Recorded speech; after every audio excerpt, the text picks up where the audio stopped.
Now, Islam has the concept of war only in defense. So a Muslim can never initiate a war. He can only defend. So yes, all of the battles of our Prophet were defensive. They can never be offensive. Otherwise, it's not considered religious in any way. That is why we oppose Hamas.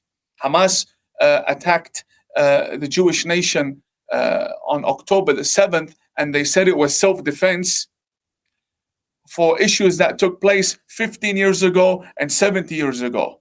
You see, there is even in law, there is a statute of limitations. You can't say, well, you hit me 100 years ago, I'm going to wage war against you now. It doesn't work that way. It needs to be logical. And therefore, you see fatwas against ISIS and against Hamas, excommunicating them out of Islam, considering them to be deviant, cursing them, preventing joining them, donating to them, praying for them, and so on. But this jihad, even the defensive jihad, is invalid. It no longer applies. I want to repeat myself. Even the defensive jihad does not apply in our time. Why? Because it can only be initiated by the Prophet or his successors. And we don't have those successors right now. The Shia Muslims believe that the successor of the Prophet is the Savior, who is yet to reappear. And the Sunni Muslims believe that the successor of the Prophet, who is commonly known by all religions as the Savior, although you disagree in his lineage and name, and so Christians would believe in the second coming. But the point is that the Savior would reappear in the end of time. He would be born in the end of time. The Shia believe he's already born.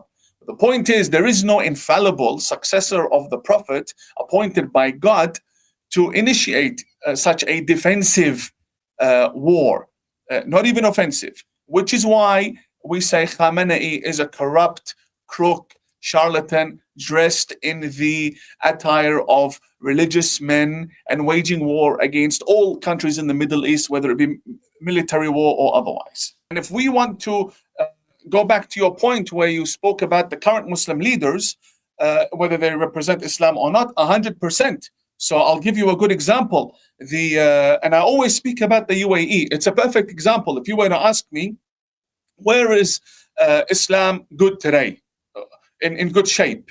If I had if I had the opportunity to show a Westerner or an American what Islam really looks like, I'll point to the UAE. Maybe in the future I can point to Saudi Arabia, but not now. But currently I can point to Bahrain, I can point to the UAE. The rulers in the UAE, they're Muslim.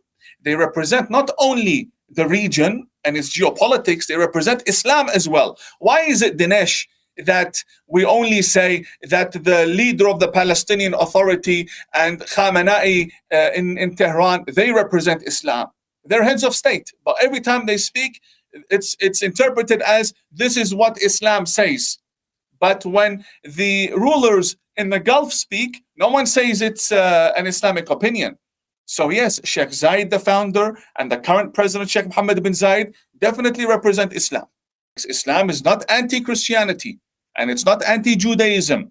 Muslims can be anti-Jews for political reasons. Look, before 1979, I'm a Shia Muslim. Before 1979, Shia Muslims were businessmen and farmers. Khomeini came with the revolution of 1979, turned 90 million people. I mean, at that time it wasn't 90 million people, but today we have a state of 90 million people being channeled against the West.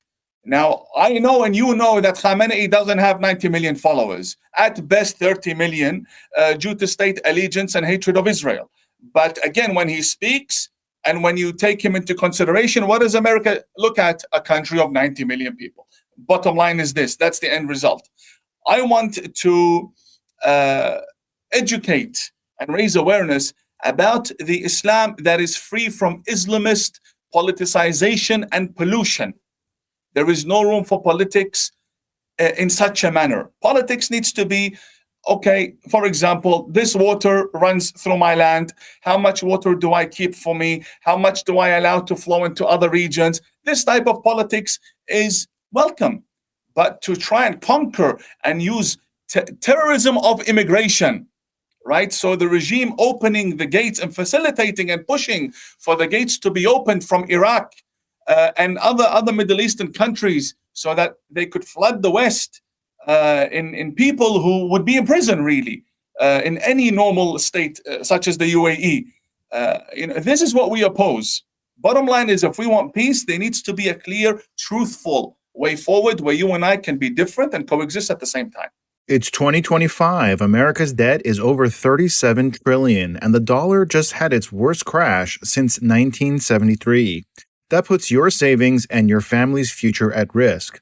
That's why we trust Alpha Omega Gold, a company that stands unapologetically with Israel and supports Stand Tall Israel. Visit ao.gold/stand to claim your free precious metals wayfinder guide or call 1-855-426-4653 today. Protect your future before it's too late.